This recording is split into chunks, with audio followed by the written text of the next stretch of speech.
The spill that changed everything. The soup bowl shattered across the linoleum floor. Thick orange liquid splashing across the toes of Marcus's worn-out sneakers. He froze, heart thudding. The old woman hadn't even flinched. She just stood there. One trembling hand still stretched mid-air, the other clutching a folded cane. Her eyes, milked over by blindness, blinked slowly as if registering sound rather than sight. I'm so sorry," she whispered, voice hoarse with age. "Was that you?"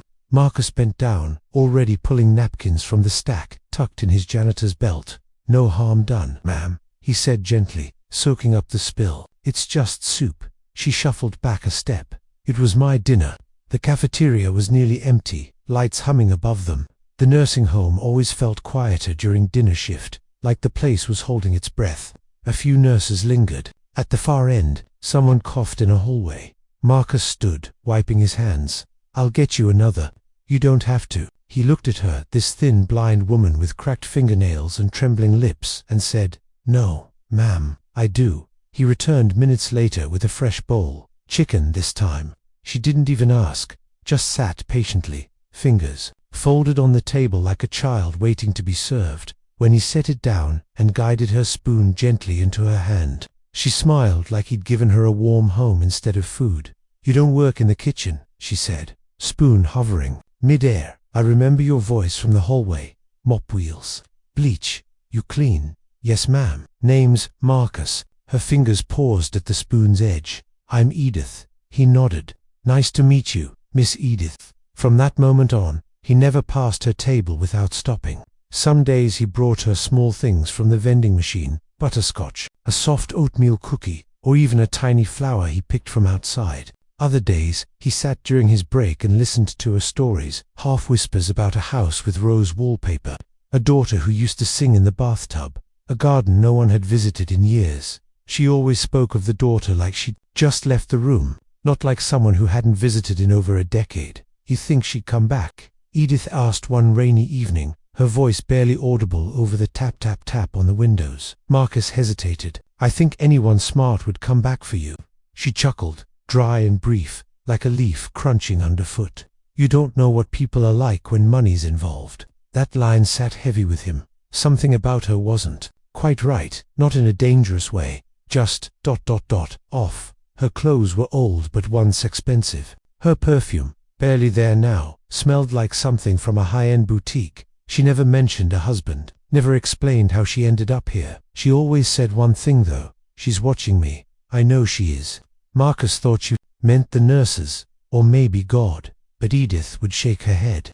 "Not them. Her, my daughter. She always watches before she acts." 2 weeks later, Marcus got called into the supervisor's office. "You've been spending a lot of time with Ms. Tilden," the woman said, glasses low on her nose. "I've been helping her. She's lonely. She has family." "Where the supervisor stared at him for a long second. "Just do your job, Marcus." He left the office irritated. That night, he brought Edith an extra pudding and stayed longer. "What if I told you I used to be rich?" she asked out of nowhere as he wiped her tray clean. "I wouldn't be surprised," he answered. She smiled again, but this time, it faded quickly. "She hates me, you know, my daughter. She blames me for everything."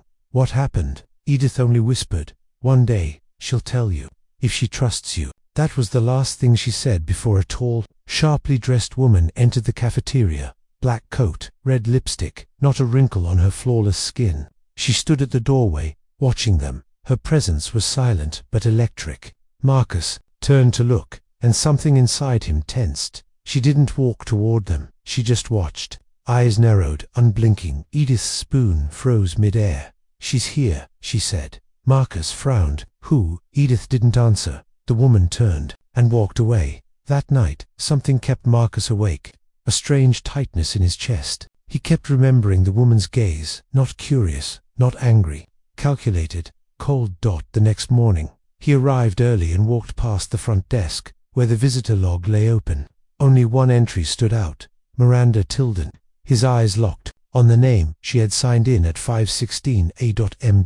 It was 5:22 now. He broke into a fast walk, heading for Edith's room. The hallway was quiet, unusually so. Even the nurses seemed distant, their chatter missing. Edith's door was slightly ajar. double quotes, Ms. Edith. He called gently, no answer. He stepped in. The bed was empty. The sheets were gone, so was the drawer. Open, ransacked, but there, on the nightstand, was a folded note in Edith's shaky handwriting. She knows. I told you she watches. If I vanish, ask her why. Marcus held the note in his hand, his throat dry. He glanced at the visitor log again. Miranda Tilden. Who was she? And why had Edith vanished the moment she came? The woman in the black coat. Marcus couldn't shake the image of the empty bed. He paced back and forth in the janitor's closet long after his shift ended, Edith's note still folded in his back pocket. His heart was pounding, not from fear exactly, but from something colder, a crawling sense that he'd just seen something happen that no one else would question, because people like Edith disappeared quietly all the time. But Edith hadn't just disappeared. She knew she would, and she left him a warning. She knows. I told you she watches. If I vanish, ask her why. The words haunted him. He had to find Miranda Tilden. The next morning, Marcus arrived at the facility an hour early. The receptionist gave him a suspicious look, but said nothing. He scanned the visitor log again. Miranda Tilden had only signed in once. No phone number, no email, just the name. So he started asking questions. Hey, Miss Judy, he said casually to one of the nurses at the med station. Do you know what happened to Ms. Edith? Her room's empty. The nurse frowned, flipping through a clipboard. She was discharged. Early morning, yesterday. Discharged. His voice rose. To where? She looked up. To her daughter, I think. There was a private transport. Some fancy car picked her up. Did she leave a forwarding address? Nursing homes don't usually do that, she replied flatly. Why do you care so much? Marcus hesitated, then said, I just want to make sure she's okay. She tilted her head. Be careful, Marcus. She's not who you think she is. What does that mean? But the nurse had already turned away. That day, he cleaned half-heartedly, distracted. Every mop stroke felt mechanical. Every hallway he passed felt emptier without Edith's soft humming or trembling voice. She used to sit by the window in the common room, even though she couldn't see the view. She says it smells like trees. One of the nurses had once joked. Now, the window was empty. At lunch, he sat alone in the break room and took out the note again. She knows. I told you she watches. Was Edith afraid of her own daughter? What did she mean by watching? He decided he couldn't just sit on it. After his shift, he borrowed his cousin's laptop and started digging. He searched. Miranda Tilden. Tilden family, New York. Edith Tilden daughter. At first, nothing. Then, a breakthrough. An archived society page from nearly 20 years ago showed a black and white image of a young woman in a shimmering gown standing beside a much older woman. The caption read, Socialite and business heiress Miranda Tilden seen at the Rosebridge Gala with her mother. Philanthropist Edith Tilden. His jaw dropped. Edith, was that Edith? Another article headline caught his eye. Tilden Enterprises, CEO dies in scandal. Family fortune in legal limbo. He clicked. It was an old article, maybe 10 years ago. Miranda's father, Charles Tilden, had died suddenly amid an investigation into financial fraud and embezzlement. Stocks plummeted, the company collapsed, assets were frozen. There was mention of a daughter, Miranda, who had gone quiet, and Edith. No one had seen her in public since, so that was it. The fall from grace. From penthouse suites to a nursing home cafeteria. But if Miranda had disappeared from the spotlight too, why show up now? The next morning, Marcus did something risky. He waited outside the facility, long after his shift ended, and sat across the street in a small bus shelter, with a clear view of the front entrance, just in case Miranda returned. Hours passed. Then, just after 7 p.m., a sleek black town car pulled into the lot. It stopped for barely 30 seconds. A woman stepped out, took a long look at the building, then got back in. It was her. The same sharp coat, same red lipstick, same icy expression. Marcus stood and stepped toward the car instinctively. But by the time he crossed the street, the car was already gone. That night, Marcus made a decision. He'd go to the address listed on one of the old business registry websites, the Tilden family's former estate on the north side of the city. It was probably abandoned or sold, but something inside told him it was the right place to start. The next afternoon, on his day off, he took the bus and walked the final mile through a quiet, tree-lined neighborhood filled with towering hedges and iron gates. The Tilden estate looked like a museum swallowed by weeds. The gate was chained, but the side fence had a section bent just enough to slip through. Marcus climbed over and approached the main house. Every window was dark. Ivy covered the brick walls. The front door was rotting at the base, but as he circled around back, something caught his eye. Faint light. A small room, tucked behind the house like a servant's quarters, had a flickering glow behind its curtain. He moved closer, heart pounding now. He peered in. It was Miranda. She stood in front of a long table covered in old photo albums, documents, and burned-down candles. Her face was pale, her eyes red, and on the wall, behind her, hung a massive board, covered in pinned photos and scribbled notes. At the center was a photo of Edith. Lines connected it to others. Some were labeled: transfer of funds, property under alias, disappearance of nurse to 2019, witness, Marcus, his name. His breath caught. Suddenly, Miranda's head snapped toward the window. She had seen him. Buried truths and a locked door. Marcus stumbled back from the window as Miranda's piercing eyes locked onto his. Her face didn't flinch. She didn't gasp, didn't shout. She simply stared, and that made it worse. It was like being seen by someone who had been expecting you. Then the curtain dropped. Marcus turned and ran, boots thudding across the mossy stone path, back through the hedges, over the bent fence section. Breath ragged in his chest, his lungs burned, his thoughts spun. She had a photo of him, not just Edith, him pinned to a wall like a suspect, or a target. When he finally got home, Marcus locked his door, and sat in the silence of his one-room apartment, the folded note from Edith on the table in front of him. He stared at it like it was supposed to talk. He half expected it to. She knows. I told you, she watches. If I vanish, ask her why. He had asked. But now he had more questions than answers. Why was Miranda building a wall of connections in secret? Why was he on it? And where was Edith? He didn't sleep that night. The next morning he arrived at the facility, eyes bloodshot and hands jittery from too much gas station coffee. The head nurse, Judy, gave him a sideways glance. Rough night? She asked. Just tired. She nodded and returned to her chart. Marcus walked past the front desk and saw something strange. Edith's name had been fully removed from the directory, not just marked discharged, but deleted entirely, like she'd never lived there. He approached the receptionist. Excuse me, did Ms. Tilden's daughter leave any contact information? I wanted to return something of hers. The receptionist blinked at him, then glanced down. Who? Edith Tilden. Room 109. The woman typed for a moment, frowning. There's no one by that name here. You sure it was this facility? He leaned forward. I cleaned her room for weeks. I fed her. She looked up, lips thin. I don't know what to tell you. Marcus walked away, heart racing. Something was being erased. Not just Edith, but every trace she'd existed here. And the only person who seemed to know why was Miranda. He spent his lunch break at the public library, sifting through microfilm records and online court databases. He searched Edith Tilden, Charles Tilden, Miranda Tilden. Half the documents were sealed or redacted, but one detail stood out in a property listing he almost missed. Tilden Family Holdings Trusts moved offshore in 2015 following lawsuit settlement. There were names listed under the trust. One of them was Edith.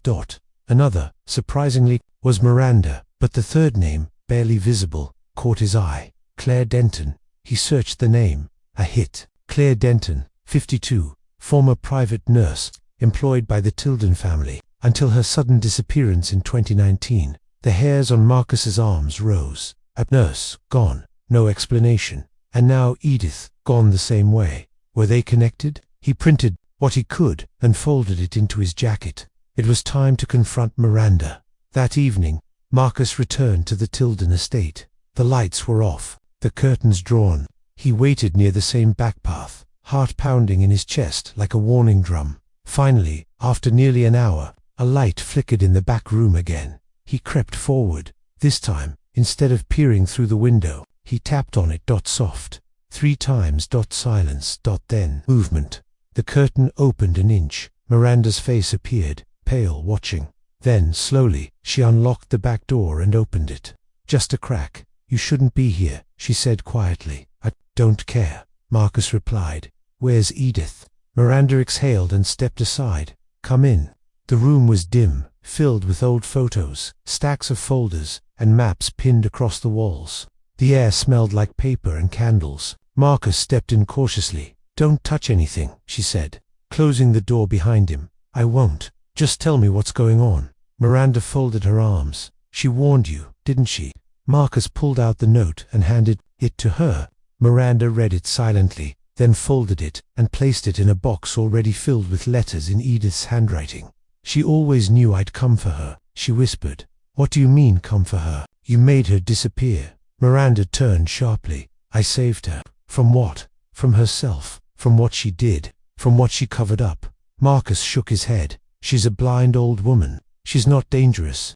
"You don't know her," Miranda said coldly. "You don't know what she let happen." "What did she let happen?" Miranda stepped to the wall and pointed to a photo, an old one, grainy, of a much younger Edith standing beside a hospital bed. A woman was lying in it, hooked to tubes. "That's Claire Denton," Miranda said. "She worked for us for 10 years. My father trusted her. My mother used her." "Used her? How?" "She was made to take the fall for something she didn't do. My father's fraud, the missing money. Claire was the scapegoat. They hid assets in her name, fabricated signatures. Then, when the feds came, Claire disappeared. Edith did. That she helped do that. She let it happen. She said it was to protect the family name. Claire had no family, no one to look for her. It was easy." Marcus swallowed. "So why now?" "Because last year," Miranda said, "I found Claire's diary hidden in a crawl space at this house. She was here the whole time, drugged, silenced, locked in the south wing." "What? She died in 2020, alone." Marcus's stomach twisted. "And now, Edith?" he asked. "I took her," Miranda said calmly, "to the mountains, a safe house. She's not hurt, but she's finally going to answer for it. I've documented everything, every lie, every shell company, every cover-up, and when I'm ready." She opened a box. Inside was a small recorder and stacks of tapes. "I'll let the world hear the truth." Marcus stared at her, stunned. He'd thought he was helping a forgotten old woman. Now he was in the middle of a cold war between a daughter with evidence and a mother with a buried past. And still, a question haunted him. What if both of them were lying? Voices in the tape. Marcus left the Tilden estate that night with his head spinning and a recorder in his pocket. Miranda had given him just one tape. "Listen to this," she'd said. "Then decide whose side you're really on." He hadn't known there were sides, but now he wasn't so sure. Back in his small apartment, Marcus sat on the edge of his bed and slid the cassette into an old portable player his cousin used for interviews. It clicked in with a soft snap. He pressed play. There was static at first, the low hum of silence, then a voice, weak, tired, familiar. "Is this recording?" Edith's voice, unmistakable. "Yes, just speak freely," came Miranda's voice, tight and controlled. A deep breath. Then Edith spoke again. "I didn't know what they were doing at first. Your father said it was a way to protect our name, that the company would bounce back and no one would ever know. He needed a clean name to hide the accounts under." Claire was just there, loyal, trusting. She coughed. The sound was dry and sickly. "I didn't ask questions. I told myself it wasn't my business, until Claire came to me crying. She said there were papers she never signed, bank records she'd never touched. I told her to calm down, to trust the family." A pause. "Then she vanished 2 weeks later." Marcus paused the tape, his jaw tight. He stood up and paced the room so Edith had known. She may not have planned it, but she hadn't stopped it either. She'd stayed silent. That silence had cost someone their life. He pressed play again. "I should have spoken up," Edith whispered, "but by the time I thought to, it was too late." She was gone, and the walls around me were closing in. Miranda's voice. "You let her rot in that wing, Mother, while you drank wine and told yourself stories." "Edith, I didn't know she was still in the house." "Miranda, you never asked." Another pause. Then the tape clicked off. Marcus sat in silence, staring at the wall. What was he supposed to do with this? Edith had seemed like a fragile woman, blind, kind, alone. But this wasn't a story of a harmless old woman in a nursing home. It was about choices, cowardice, complicity, and Miranda. Her anger was justified, yes, but the look in her eyes, that day by the window, it wasn't just pain, it was calculation. Marcus had seen that look before, in men who planned revenge, not justice. The next morning, Marcus returned to the facility. He needed to speak to someone who had known Edith before she vanished, someone who might offer a third perspective, a nurse, a cleaner, anyone. He found Rita, one of the cafeteria workers who always chatted with the residents. "Rita," he said, "can I ask you something about Edith Tilden?" Rita hesitated, glancing around. "She ain't here anymore, Marcus." "I know. That's why I'm asking." Rita leaned in. She was strange. Nice, but strange. Talked to herself. Sometimes, always mentioned her daughter like she was right outside the window. Did she ever talk about her past? Rita shook her head. "Not directly, but she did once tell me she didn't deserve comfort. Said she was being watched. Guilt, I figured. I thought maybe she lost her daughter. Didn't know it was the other way around." Marcus nodded slowly. "Did anyone else visit her? Ever?" Rita looked unsure, then said, "One man came. A few months back. Mid-50s maybe. Real formal. Wore a grey suit. I asked who he was, and he just said, 'Old friend of the family.' He left in under 10 minutes. Marcus blinked. "Did he leave a name?" "No, but he left something for her. A sealed envelope. I never saw her open it." That evening, Marcus returned to Miranda. She opened the door without a word and led him straight to the table of documents. She looked tired, dark circles under her eyes, hands trembling slightly. "You listened to the tape?" she asked. "I did, and she knew," Marcus said softly. "But you already knew that, didn't you?" Miranda didn't answer. "I talked to someone," Marcus continued. "They said a man visited Edith not long ago, in a grey suit." Miranda stiffened. "I know who that was." "Who?" "My father's former partner. He was the one who helped arrange the fake documents. The one Claire threatened to expose. He's still free, living in Europe under a new name. Why would he visit Edith? To remind her to stay silent," Miranda said bitterly. "He probably thought she'd lost her memory. But she hadn't. Not all of it." Marcus looked down. "Why didn't you go to the police?" "I did. They said the evidence was too old. Claire's disappearance was never filed as a crime. Her body wasn't found until years later, and they couldn't prove it was murder. Just negligence. And my mother was protected under too many technicalities. So you took justice into your own hands." Miranda nodded slowly. "She's in a cabin, safe, but I'm not letting her out until she confesses on tape. Fully, publicly, not just to me." Marcus looked at her carefully. "And if she doesn't?" Silence. Then Miranda looked away. "I don't know." Marcus left feeling colder than before. Everyone had blood on their hands. Some spilled it. Others stood and watched. He thought of Edith's trembling fingers gripping her spoon, her soft voice asking if her daughter would ever return. Now he knew the truth. She had returned, but not to forgive. And as Marcus walked down the empty street, the question that burned deepest wasn't about guilt or innocence. It was something else. What do you do when both sides are right and both sides are wrong? The cabin in the pines. 3 days passed. Marcus couldn't sleep, couldn't eat, couldn't stop thinking. He walked the streets in the early hours, staring at flickering traffic lights and imagining Edith, alone in some remote cabin, surrounded by silence and memories. Was she scared, sick, being punished by her own daughter? He wanted answers, but more than that, he wanted closure. For Edith, for Claire, for himself. So on the 4th morning, he stood in front of Miranda's door again. "I want to see her," he said. Miranda didn't speak at first. She just looked at him, measuring him, weighing the risk. "She trusts me," Marcus said quietly. "Let me talk to her. You said you wanted her to confess. Maybe she will to me." After a long pause, Miranda nodded once. The drive to the cabin took almost 2 hours. They rode in silence, the city slowly giving way to trees, and then to deeper, quieter forest roads. Gravel crunched under the tires. Marcus saw no other cars, no mailboxes, no signs of life. Finally, they pulled up to a weathered wooden cabin nestled among towering pines. The sky was heavy with clouds, and the air smelled like damp earth. "She's inside," Miranda said, stepping out and unlocking the front door. "She won't be restrained or anything. I've given her books, food, space, but she knows she can't leave."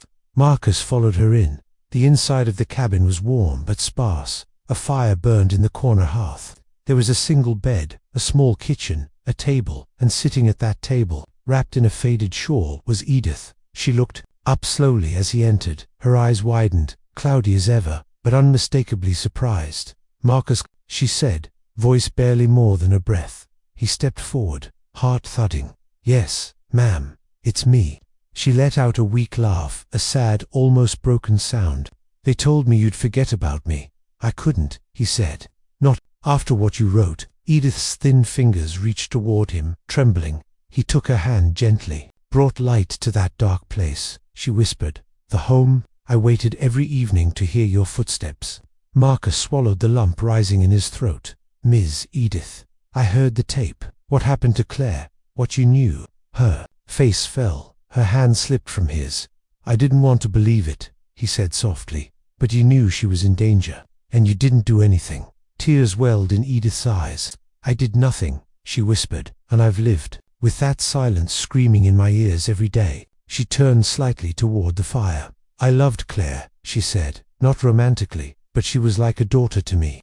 After Charles died, she became the only person in that house who treated me like I mattered. She read to me, helped me walk when my legs went weak. So why didn't you protect her? Marcus asked. Edith's voice cracked. Because I was a coward, and I was afraid of Miranda. Marcus blinked. Your daughter. Edith nodded. You think I was the monster that I stood by. But Charles wasn't the only one hiding money. Miranda was just as involved, maybe more. She was the one who suggested Claire's name for the trust accounts, said it would protect the family, but she was only protecting herself. Marcus froze. Are you saying she turned on Claire the moment the investigation started? Edith continued. And when Claire disappeared, Miranda told me it was necessary, that everything would fall apart otherwise. She threatened to leak letters. I wrote letters where I knew about the fake accounts but said nothing. Letters that would made me look complicit. Letters, Marcus asked. They're still out there, Edith said, hidden. But Miranda has copies. She always did. And now she's rewriting the story to put it all on me. Marcus stepped back, stunned. She's lying. She's telling her truth, Edith said, voice trembling. But not all of it. Marcus felt the room spin. The photos on Miranda's wall, the recorder, the cold stare in her eyes. It all made sense now. She wanted justice. Yes, but she also wanted revenge and control. You can't trust either of us completely, Edith said gently. But you're the only one who can decide what's right now. Marcus turned to the fire. You have to tell your story, he said. Not just for Miranda, not just for Claire, for yourself.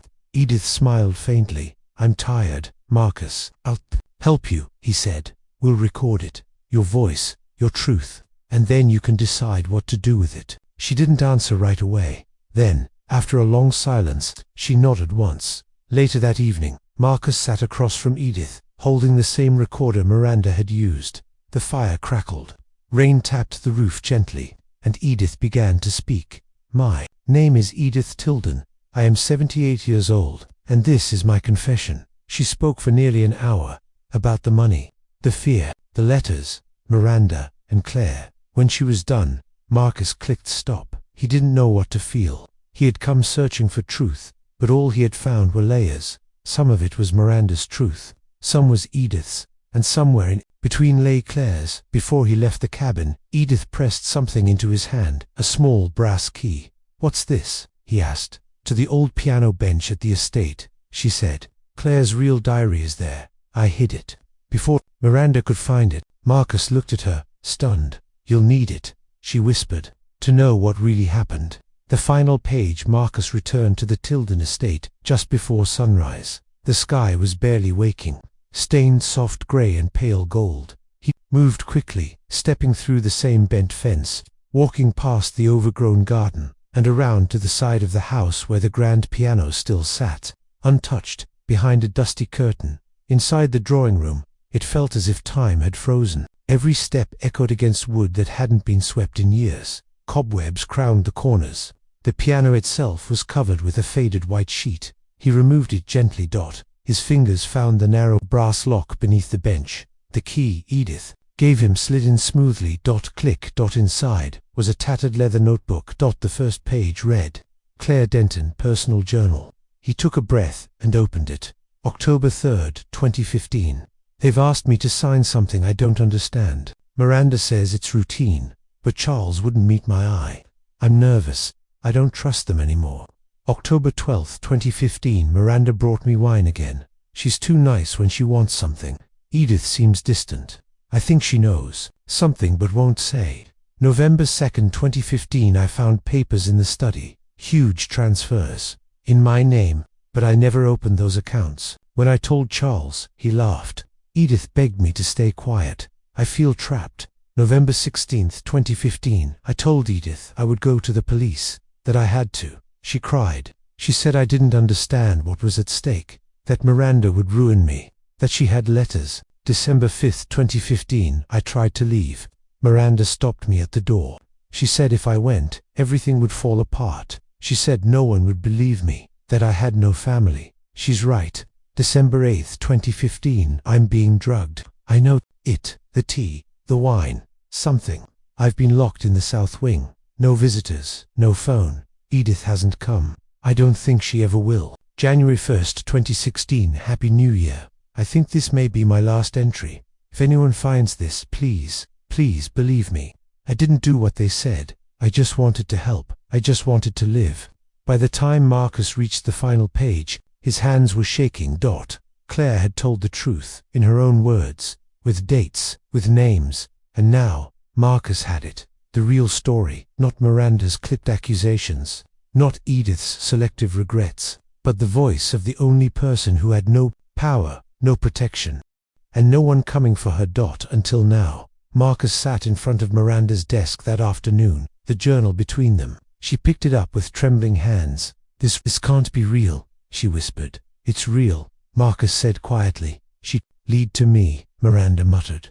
She said Claire ran, that she left everything behind, that we had to silence her for the family's future. She didn't leave Miranda. She was left behind. Miranda closed the book slowly. Marcus stared at her. I know you want justice, but justice without truth is just revenge. She looked up, eyes glistening. So what now? You tell the world what happened. You let the police have all of it, the tapes, the letters, this journal, and my mother. Marcus paused. She's told her story. She's ready to face whatever comes next. Miranda said nothing for a long while. Then she reached into her drawer and handed Marcus a sealed envelope. What's this? He asked. My confession, she said, in writing for the authorities. If I back out, you take it straight to them. Marcus nodded, slipping it into his coat. Don't back out, he said softly. Claire deserves better than silence. 2 weeks later, the story broke. Truth buried in the pines. The Claire Denton scandal. It spread across national media, an expose of betrayal, power, and silence. Miranda held a press conference and played the tapes.